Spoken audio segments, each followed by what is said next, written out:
এখানে আমি লিখে নেই যে খ নাম্বার কি দেওয়া আছে, পিতা ও পুত্রের বয়সের অনুপাত 11:3, পিতার বয়স 55 বছর। বের করতে হবে কি পুত্রের বয়স কত, কার বয়স কত, পুত্রের বয়স কত। তা আমরা আগে লিখি যে দেওয়া আছে, কি লিখবো আমরা, দেওয়া আছে।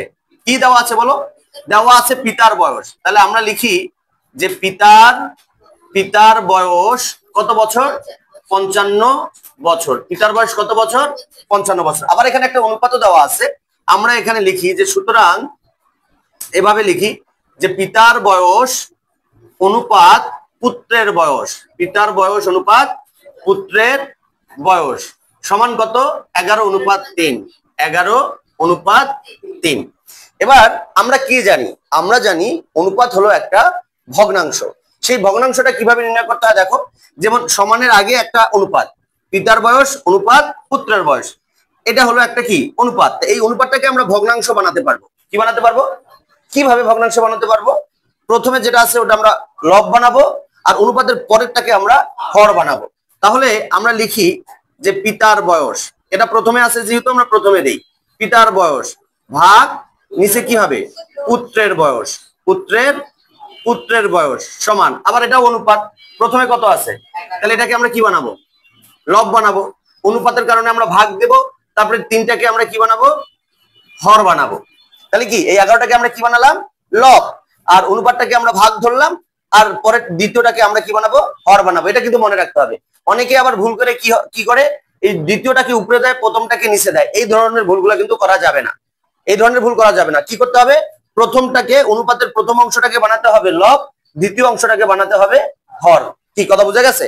এরপরে দেখো আমাদের কি লেখা আছে, আমাদের পিতার বয়স কি দেওয়া আছে, তাহলে পিতার বয়স কত, 55। তাহলে ওই পিতার বয়সের জায়গায় আমরা 55 দিই। এখন পুত্রের বয়স দেওয়া নেই, তাহলে আমরা ওখানে লিখি কি পুত্রের বয়স। কি লিখবো আমরা, পুত্রের বয়স সমান 11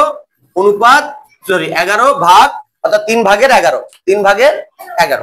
এবার আমাদের কি করতে হবে, আড়াআড়ি গুণ। কি করতে হবে, আড়াআড়ি গুণের আমি একটা সহজ নাম কি দিয়েছিলাম, কোনাকুনি গুণ। কি দিয়েছিলাম, যে এটার সাথে এটা গুণ, এটার সাথে এটা গুণ। তাহলে আমরা যদি এখানে লিখে নেই আমাদের ভালো হয়, যে আড়াআড়ি গুণ করি, আড়াআড়ি গুণ করি, আড়াআড়ি কি করি, গুণ করি। এখন যদি আমরা আড়াআড়ি গুণ করি, তাহলে প্রথমে আমাদের যার বয়সটা বের করতে হবে সেটা দিয়ে আড়াআড়ি গুণ করতে হবে। তাহলে আমরা লিখি যে পুত্রের বয়স গুণন 11 সমান, 3 দিয়ে 55কে গুণ করতে পারি, তাহলে আমরা এখানে 55কে গুণ করতে পারি, তাহলে 55 গুণন 3। তারপরে আমরা লিখে নেই বা পুত্রের বয়স এই 11 এর পাশে গুণ ছিল, ও পাশে গিয়ে কি হবে, ভাগ হবে। আমরা এভাবেও লিখতে পারি 55 গুণন 3 ভাগ 11। তোমরা চাইলে এই 3 দিয়ে 55কে আগে গুণ করে নিতে পারো, গুণ করে যা হয় তা লিখতে পারো। এখন যদি তোমরা এই 11 দিয়ে এটাকে ভাগ করো, তাহলে কত, 5 11 55। এখন আমাদের থাকে কি 5 গুণন 3, তাহলে সমান কত হয়, 3 5 15। তাহলে পুত্রের বয়স কত বছর, পুত্রের বয়স হলো 15 বছর। কি কথা বুঝতে পেরেছো? তাহলে তোমরা সুন্দর করে লিখবা যে সুতরাং পুত্রের বয়স 15 বছর। কি বুঝতে পারছো বিষয়টা, বুঝতে পারছো? বুঝতে পারছো, খুশি, বুঝতে পেরেছো? আমার ছাত্রছাত্রীরা বুঝতে পেরেছে। আপনারা যদি বুঝতে পারেন তাহলে শেয়ার করে অপরকে শেখার সুযোগ করে দিন এবং ফলো দিয়ে পাশে থাকুন। পরবর্তীতে গ নম্বরের ভিডিও দেখার আমন্ত্রণ রইল। Thank you very much. আসসালামু আলাইকুম।